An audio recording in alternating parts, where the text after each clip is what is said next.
Shalom Bapak Ibu Saudara sekalian yang dikasihi Tuhan. Kita akan hari ini sama-sama belajar satu kebenaran firman Tuhan yang kita akan sama-sama renungkan, yang sama-sama kita akan pelajari bersama-sama. Bapak Ibu Saudara sekalian, di dalam dunia ini biasanya setiap perusahaan itu mencari orang-orang yang pinter, yang berkompeten di dalam bidangnya. Satu lagi adalah yang baik dalam karakternya. Namun karakter apa sih yang dicari? Bapak Ibu Saudara sekalian, karakter yang dicari adalah kejujuran Bapak Ibu Saudara sekalian. Orang yang jujur sangat diperlukan di dalam sebuah perusahaan.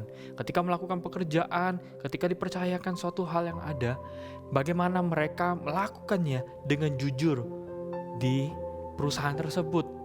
Bapak Ibu Saudara sekalian, bagaimana dengan kehidupan kita kalau kita berbicara mengenai kerohanian kita? Bapak Ibu Saudara sekalian, berbicara mengenai kejujuran sama halnya dengan yang namanya istilah integritas. Bapak Ibu Saudara sekalian, integritas dalam KBBI pengertiannya adalah kejujuran.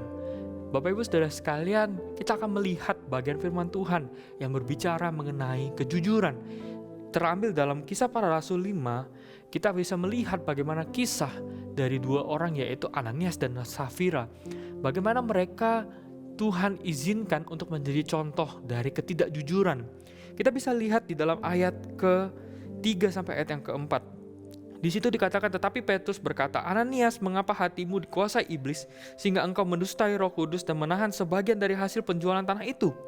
Selama tanah itu tidak dijual, bukankah itu tetap kepunyaanmu? Dan setelah dijual, bukankah hasilnya itu tetap dalam kuasamu? Mengapa engkau merencanakan perbuatan itu dalam hatimu? Engkau bukan mendustai manusia, tetapi mendustai Allah.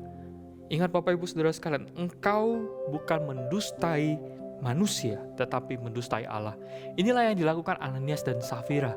Ketika mereka berbohong mengenai penjualan daripada hasil tanah yang tidak diberikan seluruhnya, tapi mereka hanya menahan sebagian. Mereka telah berbohong. Mereka mengatakan bahwa sebagian sudah semuanya, tetapi malah mereka menahan sebagian itu.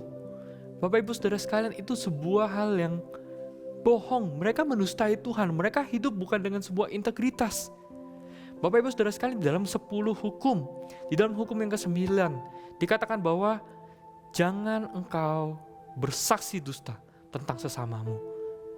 Bapak Ibu Saudara sekalian, integritas adalah sebuah hal yang penting di dalam kehidupan kita. Ketika kita berbicara mengenai integritas, bagaimana hidup kita di hadapan Tuhan. Dan justru integritas itu dinilai ketika tidak ada orang yang melihat kita. Disitulah kita berbicara mengenai integritas. Kejujuran kita di hadapan Tuhan. Bagaimana hidup kita takut akan Tuhan dimanapun kita berada. Bapak Ibu Saudara sekalian, apa yang kita bisa lakukan nilai integritas ini dalam kehidupan kita? Bapak Ibu Saudara sekalian, kalau Bapak Ibu Saudara sekalian bekerjalah dengan jujur di hadapan Tuhan. Apapun pekerjaan yang dipercayakan, apapun itu, lakukanlah dengan jujur di hadapan Tuhan. Berikan itu yang terbaik bagi hadapan Tuhan. Kalau teman-teman sekalian adalah siswa dan mahasiswa, kerjakanlah setiap tugas dengan jujur di hadapan Tuhan. Bukan dengan plagiarisme, tapi jujur di hadapan Tuhan, mengerjakan semuanya dengan benar. Dan Bapak Ibu Saudara sekalian, banyak hal yang kita bisa lakukan di dalam pekerjaan pun. Ketika kita menjual barang, jualah barang itu dengan baik, jualah barang itu dengan jujur, bukan dengan menipu satu sama lainnya. Bapak Ibu Saudara sekalian, integritas suatu hal yang penting. Dan itu adalah bukti kita takut akan Allah. Bila hidup kita terus berintegritas di hadapan Tuhan, baik itu ketika orang-orang tidak melihat kita, ataupun ketika pintu rumah kita atau pintu kamar kita tertutup, tapi Tuhan melihat kehidupan kita. Biarlah hidup kita terus berintegritas di hadapan Tuhan. Tuhan Yesus memberkati.